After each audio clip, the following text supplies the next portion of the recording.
It's the Young Sherlock Holmes 40th anniversary. It's written by Chris Columbus, it's directed by Barry Levinson, and I'm tackling it right here. I've never seen it before doing this review, and I'm very, very excited to do it because Forbidden Worlds Film Festival is hosting a very special event where there's a 40th anniversary Q&A with the cast and also showing of the film. So I thought I'd watch it to get ready for the film festival, which I am attending. So let's delve right in to my review in full of this very interesting film that I honestly had not heard of prior.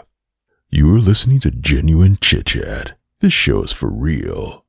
So as I said, the film came out in 1985, so it's the 40th anniversary, which makes sense for recording in 2025, and it's written by Chris Columbus, who many people know of directing the first couple of Harry Potter films. Now, Barry Levinson, he's done quite a few other films. I'm afraid that I've not actually seen any of them, I don't think, which is quite a shameful thing, because he actually made Rain Man, which is a massive, massive film, and he also made Sleepers. I've also heard of Good Morning Vietnam. He also did part of the series Dope Sick, which I was really interested by, but again, I've not caught. So this is my first foray into Barry Levinson, which may insult quite a few of you. But this film, I'm really, really excited to talk about it because it was called Young Sherlock Holmes, but also in parts it was called Young Sherlock Holmes and the Pyramid of Fear. And there's certain elements of this, especially there's a post-credit scene, which I'll get into. There's certain elements of this that really feel like it was ready for a sequel in a lot of respects. And in this review, I'm going to kind of talk about that a little bit and also answer the question, am I going to rewatch this at the Forbidden Worlds Film Fest? And also, do I think this would be sequel-worthy or even franchise-worthy? So going straight into it, so it is meant to be a kids film, I think it's a PG essentially, and so the main characters are Sherlock and Watson, so Sherlock Holmes and also John Watson, but they're in like a boarding school in England and it's set in 1870, so it's quite loyal in certain respects to the Sir Arthur Conan Doyle things. You know, a lot of his writing is set in that era and a lot of the adaptations that we get is set from that era as well. Now my personal favourite TV series of all time is BBC's Sherlock, which is a modern day take, which is starring Benedict Cumberbatch and Martin Freeman, as well as lots of other great individuals as well, such as Mark Gatiss. It's my favourite TV show ever. You know, I'm a massive Star Wars fan, big on sci-fi, things like that, but that Sherlock is really my favourite. So I haven't seen a huge amount of other Sherlock stuff. I've seen the Guy Ritchie Sherlock films with Robert Downey Jr., which I think are good. I don't think they're as good as the BBC Sherlock, and I've seen bits and pieces of other Sherlocks. There's loads of them. There's loads of adaptations. I think it's one of the most played characters in cinema history because there have been so many adaptations, so many films and things. But this, what I really like at the start is it says, although this is not an adaptation of a specific bit of Sir Arthur Conan Doyle works, it is a nice homage to it. And there are certain references to it. You know, at the end it does say, yeah, we acknowledge that John Watson and Sherlock Holmes didn't actually meet in like a boarding school. They actually met later on in their life. But I really liked that premise. I thought it was quite interesting seeing them as younger characters. And I feel like it gives the audience sort of a little bit of leeway into understanding, you know, if these characters aren't perfect, but also you can really see the core of the characters and who they sort of become. So although it's not like canonically part of the Sir Arthur Conan Doyle works, I think it does work quite well. As long as you just ignore that first meeting, really it can work, and I really, really like that element. And it does feel very Holmesy. It's one of those films, you know, from the 80s that's like a kids film, but there are a lot of darker elements, but it feels very magical. There's so much to it because obviously at the time they used a lot of practical effects, but they do actually use some CGI. Now I've got a note here which is they actually created the first ever fully CGI character. It's a stained glass knight, and it was made by Lucasfilm's Light and Industrial and Magic. So that was just in itself a massive part, and it really helped push the boundaries so that things like Toy Story and other Pixar works could come into, well, could be created, which I think is a really important element of when you see certain films from an era, which is something to consider. Obviously, if you don't enjoy the film, then that fact doesn't make the film watchable, but I think there was a really interesting part there. But there's a lot of elements here which I really enjoyed. So there's another part which is, you know, I do enjoy the Harry Potter films, and my wife especially is a massive Harry Potter film enjoyer, and Chris Columbus, where he made the first couple, he really took inspiration from Barry Levinson when making these. So if you enjoy the first couple of Harry Potter films, you like the kind of feeling of them, the vibe, and even the setting. There are a few little bits that were shot, I believe, in Oxford in the same place.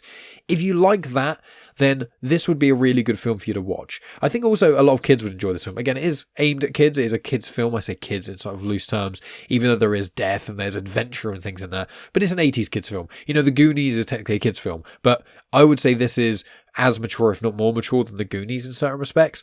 But it's really interesting. I feel like the world feels very lived in, but obviously it's Britain, where I'm from, so it's quite easy to say the world feels lived in.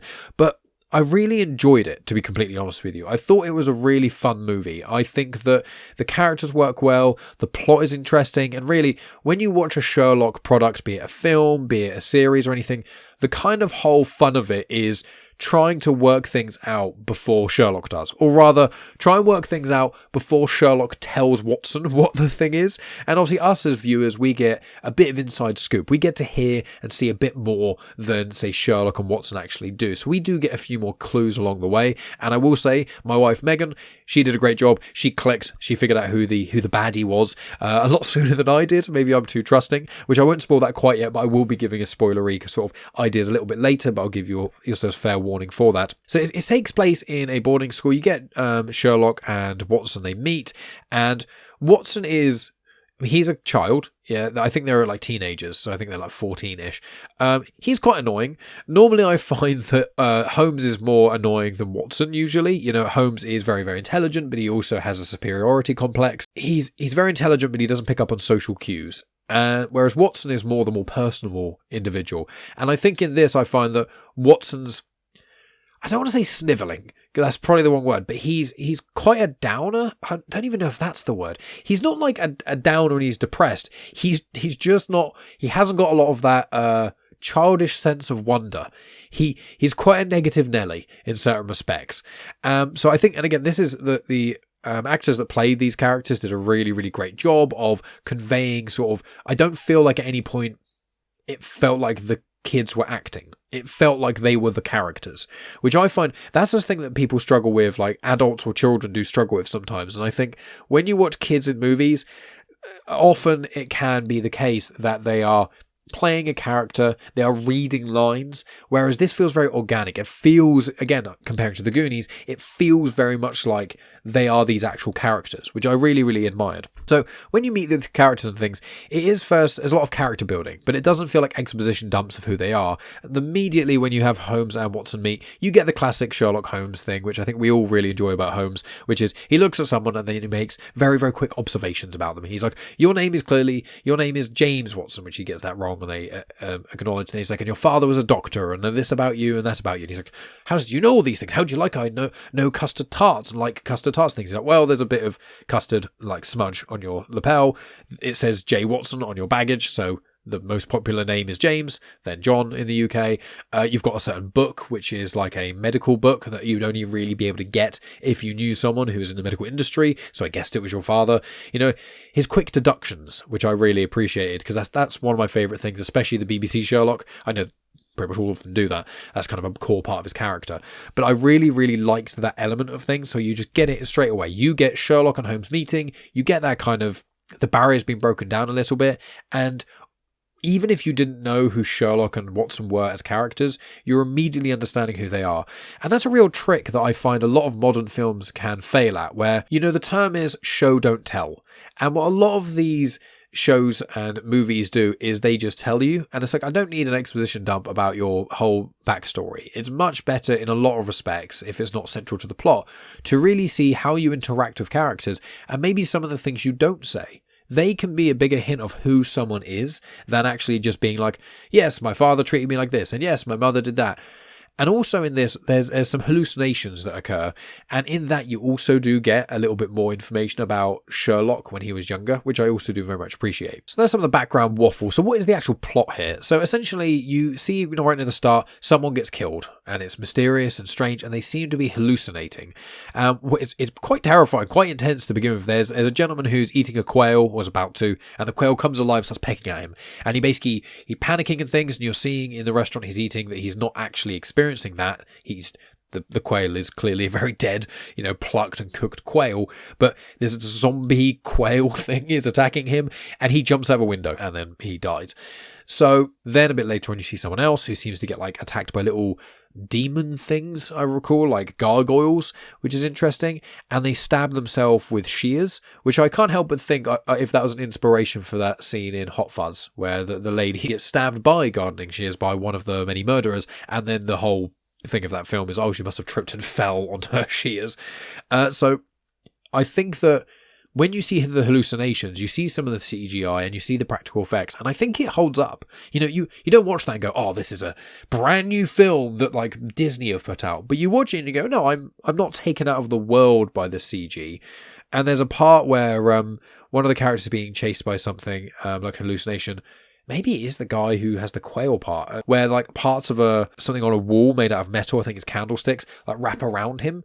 And I really like that as well. Like mixing the CG with practical effects. They do that a lot now. And that's exactly the kind of thing that really works, especially in the 80s or 90s, where they didn't really have the technology to fully make a CG character happen or CG villain or monster necessarily. Like there's a few occasions where they did, but I think of The Mummy. I think it's The Mummy Returns, where we get that CG The Rock as the Scorpion King, and I still remember that today. Like, there's parts of the original Mummy which they use CG and it looks really good, but there's parts of the original Mummy that doesn't look amazing. But The Mummy Returns, that bit with The Rock, I'm like, okay, maybe if they redid that, maybe they could re-release it or something, but I don't know if part of the charm of that film is keeping that look so PlayStation 1 graphics-y, maybe. But this one doesn't do that, I found. He uses the right amount of CG and practical effects, which is something that I really admire. And so the whole thing is people are dying in strange ways, seemingly killing themselves. And we've got Lestrade in this as well, and he's not actually quite a detective inspector yet. I believe he's slightly lower down. He's like a detective. And so Sherlock goes to him and speaks to him about what's going on and things. And then Lestrade is like, oh, not you again. You know, the whole thing you sent me on before was like a wild goose chase. And Sherlock's like, yeah, well, I was wrong about that, but this you have to listen to, you know. And it's you watch this probably as a kid, you go, Lestrade sucks, and he's not the nicest character, let's be honest, and Sherlock is right most of the time in this. But it's like, if you have a child going to the police and trying to tell them how to do detective work, you can understand from the adult perspective why they wouldn't listen to a child, especially if they did try and listen to the child at one point and they were wrong, seemingly. But Lestrade is in this, and so he is just like, oh yeah, it's quite weird that people keep seemingly killing themselves. And that's the end of that. And it's like, where Sherlock is like, no, there's more to it than this. And Sherlock gets involved, you know, he tries to pick the pieces up and things. But then what happens is, and this is a minor spoiler because I'm kind of going through the plot, is that he has a mentor that passes away, well, dies because of this hallucinogen that at this point we still aren't fully sure what it is. And Holmes gets more invested in the case and the mysterious deaths that is going on around the town when his mentor, Rupert Waxflatter, like dies, and he's like, well, he definitely wouldn't have killed himself, and he was acting a bit strangely at certain points. And so they look around his like workshop, because this guy is like a mad professor in air quotes. He tries to create like a flying machine at the start, which I really, really liked. I thought that was quite fun, and it kind of works but fails a bit, and he keeps trying to do it. And he's the uncle of a character called Elizabeth, who is the love interest of Sherlock. Now, I will say, the actress who plays Elizabeth, she does a good job, but there was one or two points where Sherlock and Elizabeth kiss, and it goes on for a bit long. I don't really like seeing anyone kiss on screen for any reason, to be honest. It's not for me. But when it's kids, it's really not for me. Like, you see them kiss, you go, okay, and then it keeps going, and then Watson says something and tries to break up, and I'm like, I don't want to see this. It was one of the only parts of the film I was watching it and I was like, yeah, this needs to kind of, hurry up. I don't need a close-up of this. I don't want a close-up of this when it's two adults, to be honest with you. I say kids. They are teenagers, but it's still unnecessary in my view. So Elizabeth is kind of the three of them. It's kind of Watson, Elizabeth, and Holmes who are together, especially after Rupert Waxflatter dies. His name, Rupert Waxflatter. It's whenever I say it, I'm like, is that right? I had to keep checking to see that's his name. It's a great name. But yeah, so when he dies, that's what really inspires Sherlock to look into this. So although the deaths and things are a part of the film, especially from the halfway point, it really wraps up once Waxflatter gets killed. But really the first part of the film is it's introducing, Watson to Holmes because Watson joins the school, but also it's got Holmes' storyline with someone called Dudley. Now Dudley, again, known from Harry Potter, is not the name of a pleasant character. I've not come across any other Dudleys, so apologies if you're called Dudley and you're a lovely individual. But Dudley, let's be honest, he's a prick. There's no other way to put it. There's probably a few other words that I won't say here, but he's not a nice kid. He is like horrible to Sherlock, and he keeps trying to one-up Sherlock. So there's quite a few times where he's trying to one-up him. There's a point where he like challenges Sherlock to find this hidden trophy and things, which I really like that part. I thought that bit was really good. I won't spoil how Sherlock finds it, because I would encourage people who are listening who maybe haven't seen Young Sherlock Holmes to go and watch it. Although I will be doing a degree of spoiler at the end, and I'll be giving a spoiler warning. There are still some fun bits along the way, which I think are really, really good. But I really liked that scene where Sherlock's trying to work things out. I mean, that's part of the fun of Sherlock, isn't it? It's him deducing things. And I like it where it's smaller cases and you're watching him figure things out slowly, as opposed to someone's been murdered and we're kind of given clues along the way. But yeah, Dudley is a nasty piece of work, and he eventually gets Sherlock expelled, because essentially in a test he drops some answers. Sherlock picks up the bit of paper and goes, "Here you go, Dudley, this is yours." The teacher catches him and goes, "What are you passing?" And Dudley's like, "I didn't give him anything." And then it's written in Sherlock's handwriting. So Dudley forged Sherlock's handwriting to try and, with the answers, so he got his hands on the answer somehow, to get Sherlock expelled. And I thought that was very clever. Very clever in the writing, but also clever of Dudley, the little so-and-so, to actually do that. So I thought the dynamic of having a real lived-in feeling school life, because everyone has people they don't like in school for the most part. So having a lived-in school life that without, that Sherlock doesn't get along with a lot of people. He is a bit of a know-it-all. In fact, the teacher was like, "I knew you couldn't be this smart. You clearly must have been cheating." And then he gets expelled because the headmaster's like, "I tried to tell them that you were just a brilliant student, but the fact that you're so good and all of your test scores are so high, it actually really confirmed their suspicions in a lot of ways. It made them even more suspicious, going, well, yes, clearly the Sherlock boy couldn't be this intelligent. He's been cheating the whole time." Which it's a very clever way of thinking about it. I thought that was unique as well. And so as well, you've got these deaths going on in the background, and you've got this sort of plot line with Holmes kind of struggling. Well, no, he's not struggling to fit in. He's fine. He doesn't really care what other people think, but then getting expelled from the school. And so he ends up living in where Wax Flatter was working, his like workshop. He kind of sneaks back into the school and lives there, and him and Watson and Elizabeth are trying to figure things out a bit more. So I really liked those bits, and I think the first half of the film I enjoyed more. I feel like if we got another film of young Sherlock Holmes, it would be good to see him back at school, or maybe at college or university. If for me, I would really quite like it if they'd made 3 films, and it had been, this was like secondary school, 14, 15, then him at like 16, 17, and then him at like 19, 20. I think that would have been good. The age, 19, 20, not the year. I think that would have been quite interesting to see his progression there in the Young Sherlock Holmes trilogy. I don't know what the plan was for the sequels and things. I imagine at Forbidden Worlds Film Festival, and we speak to the cast members, that will be a subject of discussion. If not, I will be asking one of those questions. But I think that it could work quite well. I think that the franchise, I said I'd come to the franchise idea, I think that it would work. I think that the actors who portray all the characters work really well. I think the vibe works. I think the writers, and again, it was written by Chris Columbus, I think that they understood the assignment. And I was really bought in. But again, for me, I think that the second half of the film feels more Indiana Jonesy, which I know some people really enjoy. I was not as much of a fan of it personally. Again, I enjoyed it. I thought it was cool, but it's called The Pyramid of Fear. So it's got some connection to the Egypt and the Egyptians, which once it gets into that territory, that's when I was less fussed by it, because it kind of goes into the supernatural to a degree, or at least it's leaning into that kind of thing. And I much prefer it when it doesn't quite go there. Like I like Indiana Jones, but Temple of Doom is probably my least favourite of all 5, I would say, to be honest. Yes, even Kingdom of the Crystal Skull I think I enjoy more than Temple of Doom. I'm really not a fan of that film. I like the Calimar stuff, but it's, I don't know, this is an Indiana Jones podcast review, because I could do that for a long time. But please check the description, because we'll actually have a full debate with Scott Weatherly, 20th Century Geek, about whether or not Kingdom of the Crystal Skull is worse than Temple of Doom, or is it the worst Indiana Jones film? So I'll put a link to that in the description, so you can check that out if you so desire. But I feel like once they get into the Egyptian stuff and they kind of find out this caper's got more to it.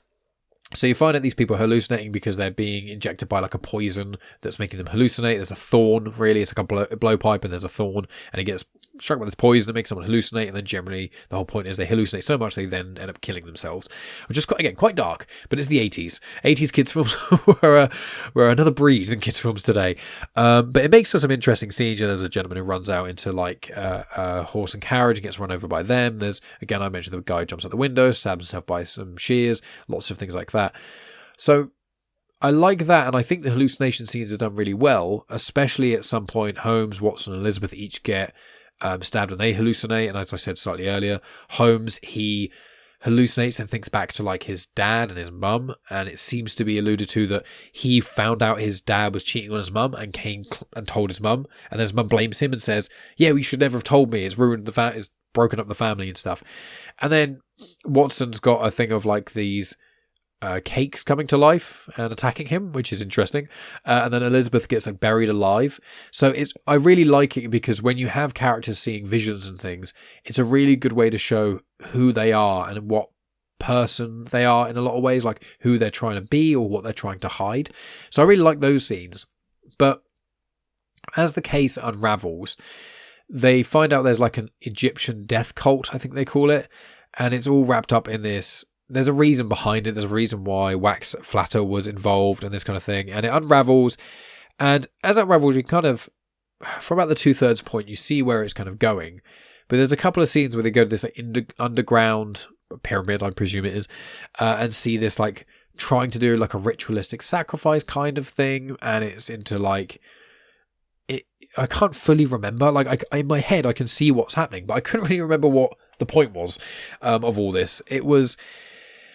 There was like targets. They were trying to target people specifically to try and, I don't know if it was raise this being again, or it was like a worshipping was it Osiris or Anubis? I think it was Anubis, the dog-headed god. That part, although I did enjoy it, I wasn't completely sold in by that. I much preferred sort of, I probably would have just preferred Sherlock trying to find one person who just had access to this hallucinating thorns. I probably could have done without him going underground and then seeing this giant death cult and then some kids trying to outrun the death cult and then trying to topple it, and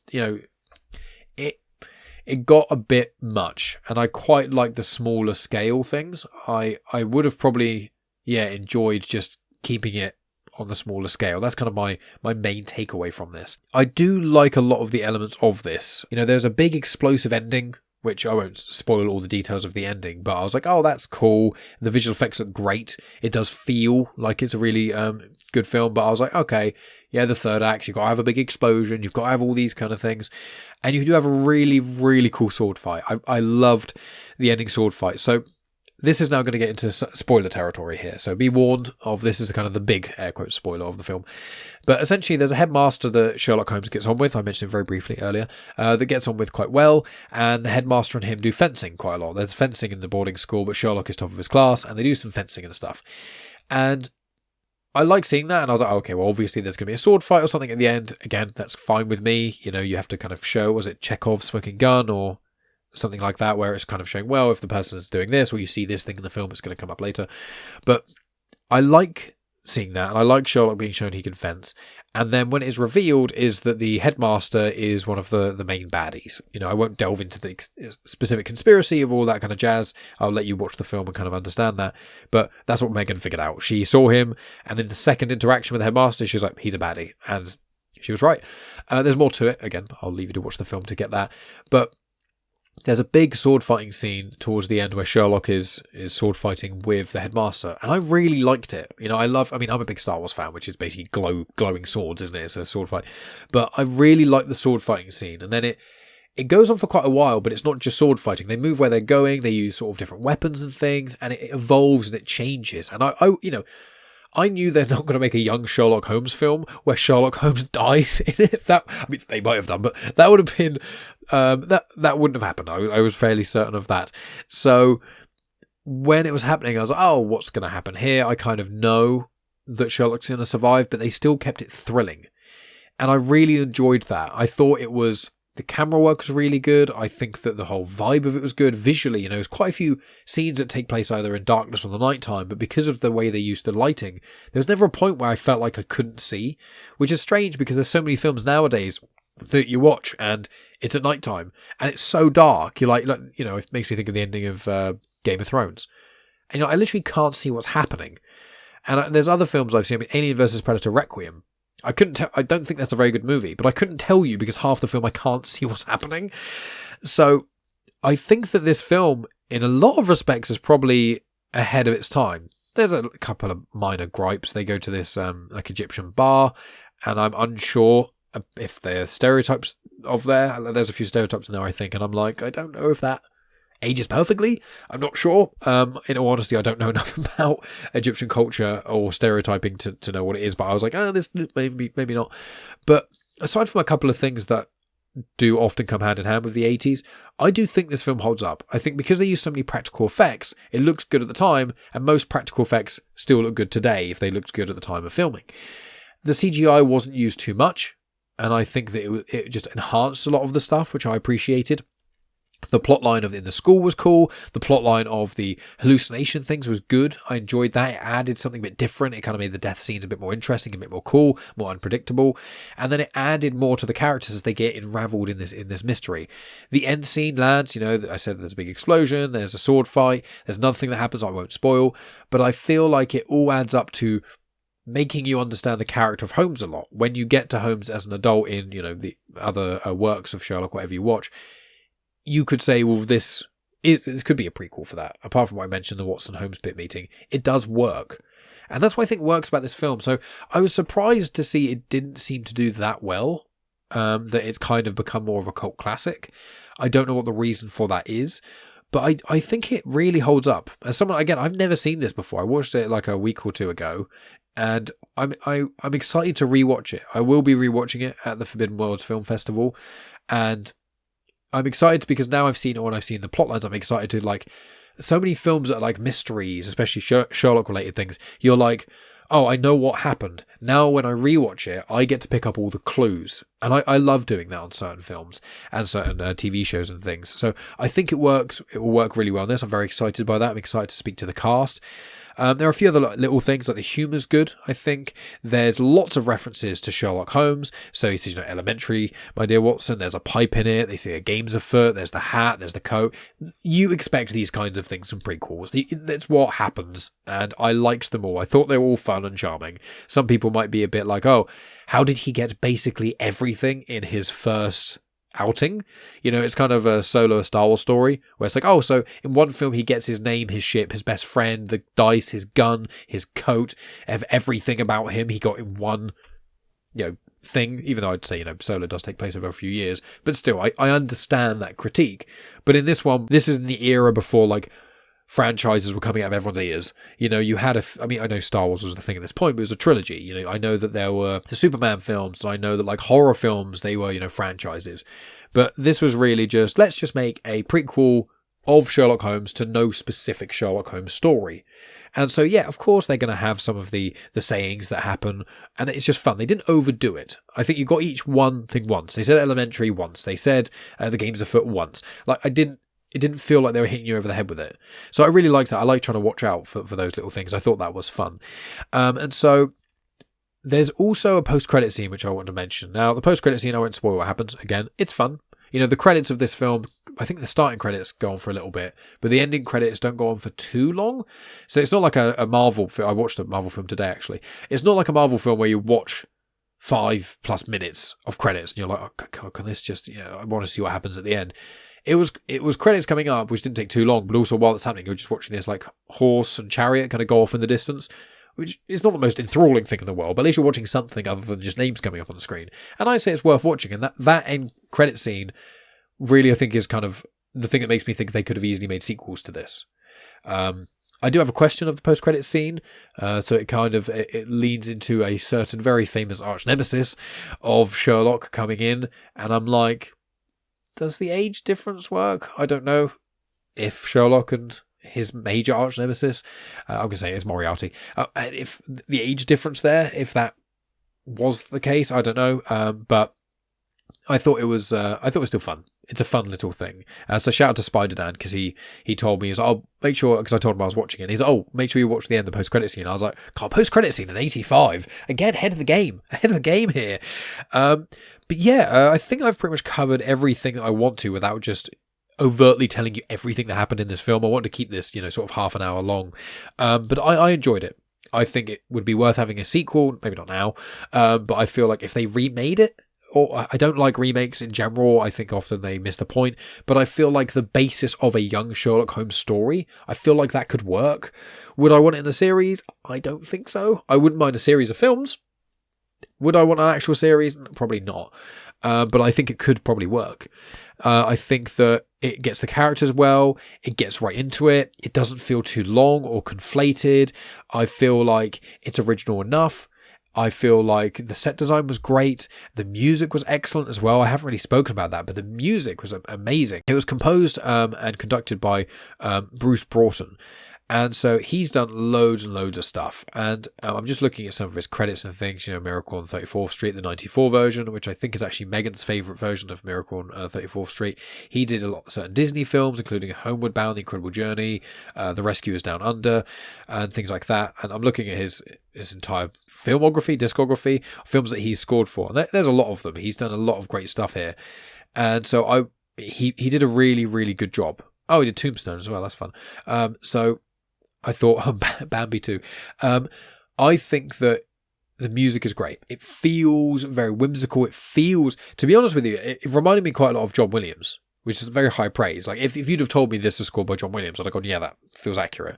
So I think that the editing's good as well. So there's no major faults in this. There's the odd little thing where it's like, oh, that's a little bit of a gripe. But in general, I think this worked. And I'm surprised it didn't do better, to be honest with you. So I'm very excited to rewatch this on the big screen at the Forbidden Worlds Film Festival, which is the 28th of May to the 1st of June in the Bristol Mega Screen. So that's in the UK, just to clarify, in England specifically. So I'm very, very excited to rewatch this, to hopefully speak to the cast members as well. And I'm really grateful I got to watch this film, because I'd never even heard of this film. I wouldn't have come across this film if Forbidden Worlds Film Festival weren't playing it and weren't making quite a big fuss about it, which I really appreciate. So thank you to Forbidden Worlds Film Festival. I'm excited to do a bit more coverage and things on that as we get nearer the time and at the actual festival. Very excited to go to that. And, go watch Young Sherlock Holmes if you haven't already. Again, I spoiled little parts of it and things and one of the mysteries, but I specifically left out certain bits. So go watch it. It's a really, really fun film. I'm very excited to watch more. They should have definitely made more of it at the time, even though it probably wasn't financially a thing to do. But yeah. Good fun. So friends, thank you so much for tuning in. I really appreciate it. You can find me at Genuine Chit-Chat. If you're watching on YouTube, you can see around me there's Genuine Chit-Chat written about in a few places. That's Genuine Chit-Chat on YouTube. You can follow me on social media at Genuine Chit-Chat. If you really enjoyed this conversation, you go to patreon.com/Genuine Chit-Chat. For as little as £1 a month, you get access to loads of bonus content. There's early access, there's bonus episodes I release weekly as well, most of which are film reviews and other bits and pieces as well. Lots of fun stuff coming. I've done a lot of Star Wars coverage with Andor and things like that, but there's going to be a lot more film-orientated things coming your way, and a few authors and book-orientated things as well. So just thank you so much for tuning in. Like, subscribe, follow, wherever you're listening, whether you're listening to this or watching on YouTube. I really, really appreciate it. Please send me your comments on this. I'd love to hear people's thoughts on Young Sherlock Holmes, a film I'd never heard of before, and opened up a whole new world. So thank you, as always. I appreciate you, and I'll speak to you very soon. Rupert Waxflatter. And then Holmes really gets more invested in this when his mentor, I've forgotten his name again. Waxflatter.